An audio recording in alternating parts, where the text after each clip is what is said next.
Hello friends, welcome to my channel उन्नति की वाणी the tune of progress. आज हम लोग एवोल्यूशन ऑफ टेम्पल्स के बारे में पढ़ने जा रहे हैं। Actually evolution of temples Indian architecture के लिए एक बहुत ही ज़्यादा इम्पॉर्टेंट टाइम ऑफ स्टेज था, जब आर्किटेक्चर में इस कदर ईच एंड एवरी किंगडम और उनके राजाओं ने इस कदर इन्फ्लुएंस डाला कि मेन जो टेम्पल है उसके बहुत ब्रॉडर पर्सपेक्टिव्स बनते गए।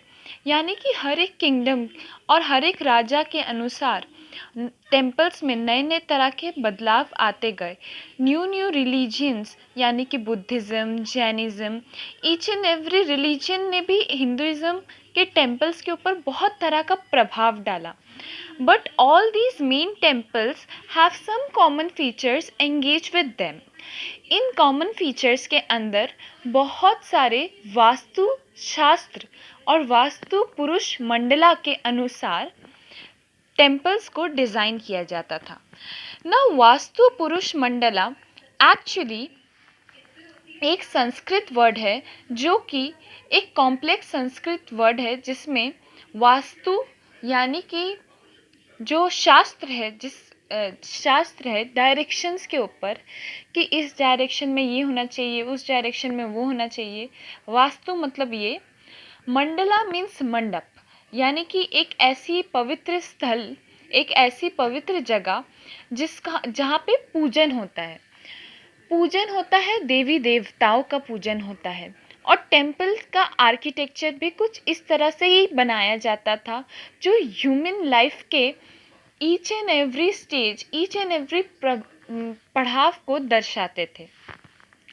पुरुष मतलब universal essence at the core of Hindu temple, यानी कि एक मनुष्य के पूरे के पूरे स्ट्रक्चर पे ये डिज़ाइन किया जाता था टेम्पल का। जिस तरह से ये टेम्पल डिज़ाइन किया जाता है, इसमें सबसे पहले एंट्री दी जाती थी। एंट्री के बाद एक मेन स्टेयरकेस प्रोवाइड किया जाता था, यानी कि प्लिंथ प्रोवाइड किया जाता था टेम्पल में एंटर करने के लिए। पहले के लोग हम लोग से ज़्यादा लंबे, स्वस्थ एवं ज़्यादा चलने फिरने वाले लोग हुआ करते थे, ज़्यादा चढ़ाई करने वाले लोग हुआ करते थे। इसलिए प्लिंथ और स्टेयरकेस को काफ़ी ऊंचा बनाया जाता था। अभी के हिसाब से plinth level each and every staircase के लिए 150 सेंटीमीटर्स है, बट उस टाइम में ऐसा नहीं था और एवरेज प्लिंथ लेवल 300 सेंटीमीटर्स तक भी जा सकता था। जैसे कि तमिलनाडु, केरला और कर्नाटका के कई मंदिरों में बहुत ही ऊंचे चढ़ाव वाली सीढ़ियां दी गई है, और इसके साथ साथ वर्ल्ड फेमस खजुराहो टेम्पल्स में भी बहुत ही लंबी, ऊंची और चौड़ी सीढ़ियां प्रोवाइड की गई है। सो प्लिंथ एक्चुअल में अभी के अनुसार उस टाइम पे बहुत ज़्यादा हुआ करता था। इसके साथ साथ हमारा जो मेन टेम्पल है, उसमें एंटर करने के बाद सबसे पहले मंडपा था, जिस मंडपा में सब लोग बैठते थे। आगे जा कर के कई और पीढ़ियों के आने के बाद, जैसे कि Pallava dynasty, Dravidian style temples, Odishan style temples, इन सब के राजाओं के टेम्पल्स के बनाने पर इन सब मंडप में बहुत सारे स्पेशल फीचर्स और फंक्शंस भी प्रोवाइड कर दिए गए थे। जैसे कि ओडिसन टेम्पल्स में जब न्यू तरीके से डेवलपमेंट आया, उस टाइम कल्याणा मंडपा यानी कि मैरिज हॉल्स प्रोवाइड कर दिए गए थे। और बहुत सारे राजाओं ने, जैसे कि खजुराहो के बहुत सारे टेम्पल्स में डांस यानी कि नाट मंदिरों का भी पेशकश किया जाता है बहुत सारे टेम्पल्स में। उसके बाद मेन जो मंडपा होता था, वहाँ पे भोग मंडपा आता था, जहाँ पे भगवान जी को भोग चढ़ाया जाता था। उसके बाद आता था मेन गर्भगृह। गर्भगृह वो स्थान है जहाँ पे मूर्तियों को यानी कि गॉड श्राइन्स को रखा जाता था। इसके चारों तरफ एक ऐसा आंगन टाइप के एम्बुलेटरी सर्कमफरेंस बनाई जाती थी, जिसके चारों तरफ लोग परिक्रमा लगाते थे, और इस सब को हर एक ये पूरे मंदिर को आंगन से चारों तरफ से प्रोवाइड किया जाता था। आंगन के बाद प्रकनास यानी कि बाउंड्री वॉल्स भी दिए जाते थे। ये सब के बाद मैं आपको ईच एंड एवरी डेफिनेशंस को प्रोवाइड करने जा रही हूँ। अब आपको स्क्रीन पे ये सब डेफिनेशंस मिल जाएंगे।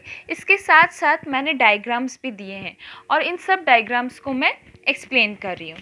So friends, let's start with the first image. First image ये दिखा रही है कि टेम्पल की कैरेक्टरिस्टिक्स क्या है। और सबसे पहले टेम्पल की कैरेक्टरिस्टिक्स में आता है गर्भगृह यानी कि sanctum.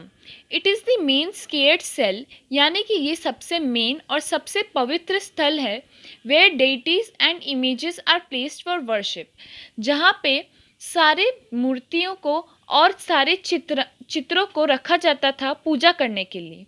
It is also called sanctum and womb house.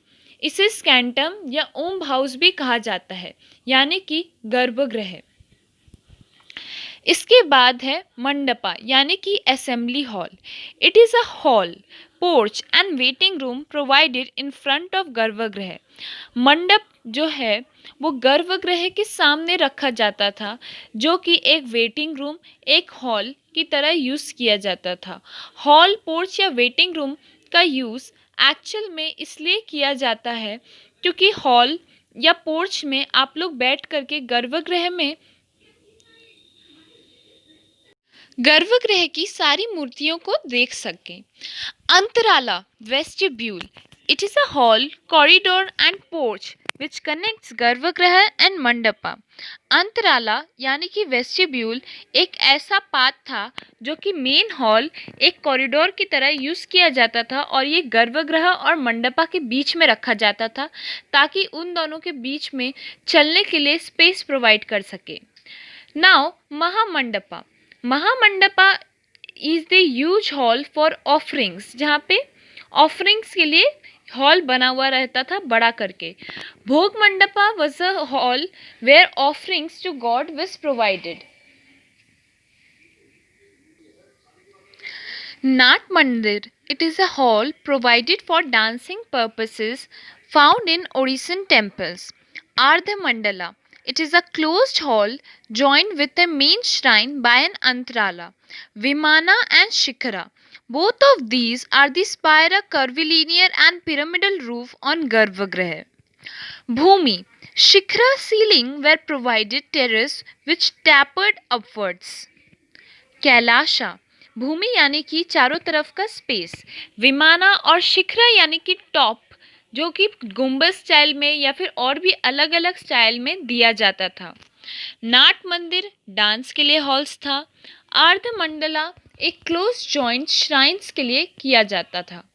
Kailasa a pitcher shaped crowning feature on shikhara. Vimana और शिखरा के ऊपर एक ताज जैसा स्ट्रक्चर बनाया जाता था, क्राउन जैसा स्ट्रक्चर बनाया जाता था, जिसे कैलाशा बोलते हैं। Enclosure wall.